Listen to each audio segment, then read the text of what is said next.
అందరికీ తెలిసిందే 2014-19లో ఈ రాష్ట్రంలో 110 మున్సిపాలిటీస్ ఉంటే అన్ని మున్సిపాలిటీస్లో పార్కులను బ్రహ్మాండంగా డెవలప్ చేసాం.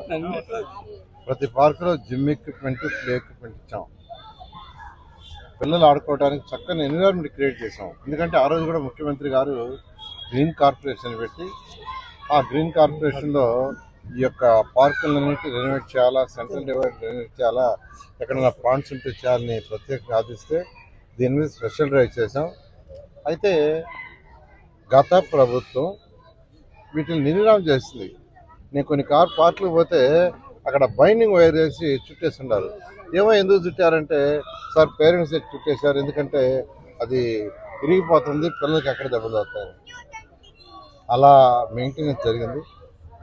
అయితే ప్రభుత్వం రాగానే అన్ని అధికారులు చెప్పారు, కమిషనర్ వాళ్ళందరికీ వెంటనే మొత్తం స్టడీ చేసి ఏమేమి రిపేర్ చేయాలో, ఏమేమి కొత్త చేయాలంటే ఆల్మోస్ట్ 90% కొత్త పెట్టాము. 90% అది సర్వీస్ చేయలేదు. వాళ్ళ కొన్ని బేరింగ్స్ పోయినాయి. ఆ బేరింగ్స్ పోయినప్పుడు బాగు చేస్తుంటే అది చెడిపోయిండేది కాదు, వదిలేశారు. ఈ విధంగా ప్లే ఎక్విప్మెంట్ మరియు జిమ్ ఎక్విప్మెంట్ ఇస్తున్నాం. దాదాపు 45 పార్కులు ఉన్నాయి. 45 పార్కులు అప్పుడు చేసాం, 45 పార్కులు. అదేవిధంగా 54 స్కూల్స్ నెల్లూరు సిటీలో ఉన్నాయి. ఈ 54 సిటీలో కూడా పిల్లలకు చక్కగా ప్లే ఎక్విప్మెంట్, జిమ్ ఎక్విప్మెంట్ వాళ్ళని స్కూల్స్ అన్ని చూస్తున్నాను. నేను నిన్న ఇవాళ తిరిగితే దాదాపు ఒక 40 స్కూల్స్ ఆల్మోస్ట్ కవర్ చేశాను. దాదాపు ఉన్న పార్కుల్లో తీసుకుంటే అవి కూడా సుమారుగా 40 దాకా చేశాను ఆల్మోస్ట్. నిన్న ఉదయం, సాయంకాలం, ఇవాళ మార్నింగ్, ఇవాళ సాయంకాలం చేసి ఇంకా ఏమన్నా చేయాలనే దాంతో చేశాను. కొన్ని స్కూల్స్లో యాక్చువల్గా గ్రౌండ్ చాలా లో లెవెల్లో ఉంది. ఆ గ్రౌండ్ రైట్ చేయాల్సిన అవసరం ఉంది. దాన్ని కూడా రైట్ చేయమని అధికారులు ఆశించాను. అన్నిటికంటే ఇంపార్టెంట్ చేయటం కాదు, చేసిన తర్వాత మెయింటెనెన్స్ చేయాలి. నిజంగా ఈ పార్క్ వచ్చి చూస్తే ఆ పిల్లల యొక్క ఆనందానికి హద్దులు లేవు. వాళ్ళు ఆడుకోవటంలో ఆనందానికి హద్దులు లేవు. ఒక మంచి ఎక్విప్మెంట్ పెట్టారు. ఒకేసారి 40 మంది పిల్లలు ఆడుకునేది. ఒకేసారి ఆ ప్లే ఎక్విప్మెంట్లో 40 మెంబర్స్ ఆడుకోవచ్చు. ఆ విధంగా ఈరోజు 40 మెంబర్స్, 30 మెంబర్స్, 20 మెంబర్స్ ఆడుకునే ప్లే ఎక్విప్మెంట్ పెట్టారు. జిమ్ ఎక్విప్మెంట్ కూడా కొత్త తెచ్చిపెట్టారు. చేసిన అధికారులకి వాళ్ళందరూ కూడా నేను ప్రత్యేకంగా ధన్యవాదాలు చెప్తున్నాను. ఇదే విధంగా రాష్ట్రంలో అన్ని మున్సిపాలిటీస్లో ఈ గ్రీన్ కార్పొరేషన్ ద్వారా పార్కులు, తర్వాత పార్కులని డెవలప్ చేయడం జరుగుతుంది. అదేవిధంగా స్కూల్స్లో కూడా పిల్లలకి ఎక్విప్మెంట్ ఇవ్వడానికి ఆనరబుల్ మంత్రి గారు లోకేష్ గారు దాని మీద స్పెషల్ డ్రైవ్ చేస్తున్నారు. ఒకసారి రాష్ట్రంలో అన్ని స్కూల్స్లో కూడా ప్లే ఎక్విప్మెంట్ వీలైనంత తొందరలో ఇవ్వడం జరుగుతుంది. ఎందుకంటే ఖజానా ఖాళీ, డబ్బులు లేవు. గత ప్రభుత్వము 10 లక్షల కోట్లు అప్పు చేసేసి ఈ ప్రభుత్వం మీద వదిలేసి వెళ్ళిపోయారు. ఈరోజు అప్పు ముట్టాల, అప్పు ఎవరిని ఇవ్వాలన్నా ఎఫ్ఆర్బిఎం లిమిట్ అడ్డొస్తుంది. ఈరోజు నేను టిట్కో హౌసెస్కి 4640 కోట్లు హట్కో ధర శాంక్షన్ చేయించాం. కానీ అది రిలీజ్ కావాలంటే ఎఫ్ఆర్బిఎం లిమిట్ ఇవ్వాలా. ఎఫ్ఆర్బిఎం లిమిట్ లేదు, అది దాటిపోయింది. అంటే ఎవరైనా ఒక ఇంట్లో వాళ్ళు అప్పు తెచ్చుకోవాలన్నా ఒక లిమిట్ ఉంటుంది. ఆ లిమిటే ఇస్తారు వాళ్ళకున్న క్రెడిట్స్ని బట్టి. అదేవిధంగా మన రాష్ట్రానికి ఉన్న దాన్ని బట్టే ఇస్తారు. అది దాటిపోయింది. ఈరోజు 4650 కోట్లు తెస్తే అది ఆగిపోయింది.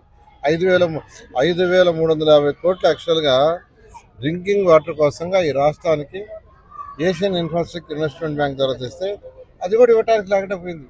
అయితే ముఖ్యమంత్రి గారు ఈరోజు 1 by 1 చేసుకుంటూ వస్తున్నారు. అమృత్ కూడా యాక్చువల్గా 8500 కోట్లు సెంట్రల్ గవర్నమెంట్ ఇచ్చింది. దాంట్లో 36.7% గ్రాంట్. అది కానీ అయితే ఈ రాష్ట్రంలో అన్ని మున్సిపాలిటీస్లో 100% వాటర్ ఉండేది. కానీ గత ప్రభుత్వం వదిలేసింది. దాన్ని కూడా ముఖ్యమంత్రి గారు క్లియరెన్స్ ఇచ్చారు. ఏషియన్ ఇన్ఫ్రాస్ట్రక్చర్ ఇన్వెస్ట్మెంట్ బ్యాంక్ ఇచ్చారు, అమృత్కి ఇచ్చారు, స్వచ్ఛ భారత్కి ఇచ్చారు. వీటి ద్వారా ఇప్పుడిప్పుడు కొద్దిగా ఫండ్స్ వస్తున్నాయి. అదేవిధంగా నెల్లూరులో దోమలు లేకుండా ఉండడానికి అండర్ గ్రౌండ్ డ్రైనేజీ, చక్కటి స్వచ్ఛమైన వాటర్ తాగడానికి సంగం బ్యారేజ్ నుంచి 1100 కోట్లతో ఆ రోజు ప్రాజెక్ట్ చేస్తే 2014-19లో అది కూడా ఒక 125 కోట్లతో చేసింది అయిపోయేది. ఆ 165 కోట్లు కూడా నేను 2014-19లో శాంక్షన్ చేయించా. దాన్ని తీసుకోవాలా, ఆ డబ్బులు తీసుకుంటే పని పూర్తి చేయాలా.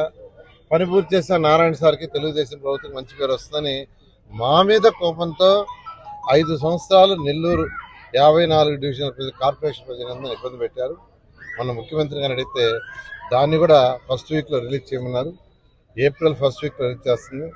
నేను ఒక్కటే నెల్లూరు ప్రజలు చెప్పేది, కొద్దిగా అందరూ ఓపిక పట్టండి, 1 by 1 అన్ని చేస్తాం తెలియజేస్తాం. డివిజన్ లోని మహబూబ్ ఖాన్ పార్క్ ని అంత పార్క్ వర్క్ పూర్తయిన తర్వాత ఒకసారి సందర్శించడానికి నారాయణ సార్ రావడం జరిగింది. నారాయణ సార్ గెలిచిన వెంటనే ఈ విధంగా పార్కులు నెల్లూరులో సిటీలోని పార్కులను డెవలప్ చేయటం, ప్రజలకు అందుబాటులో తేవటం చాలా గొప్ప విషయం. చాలా మంది దీన్ని సంతోషంగా ఉన్నారు. ఎందుకంటే రోజు ఇంతకు ముందు ఈ పార్కును పట్టించుకున్న నాదుడు లేడు.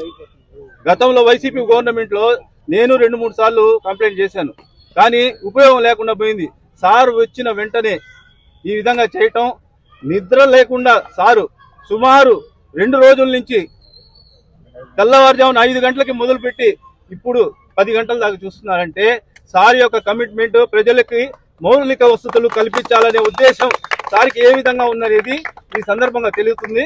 కనుక సార్కి 44 డివిజన్ తరపున, ప్రజల తరపున అందరి తరపున పేరున సార్కి ధన్యవాదాలు తెలియజేస్తాం.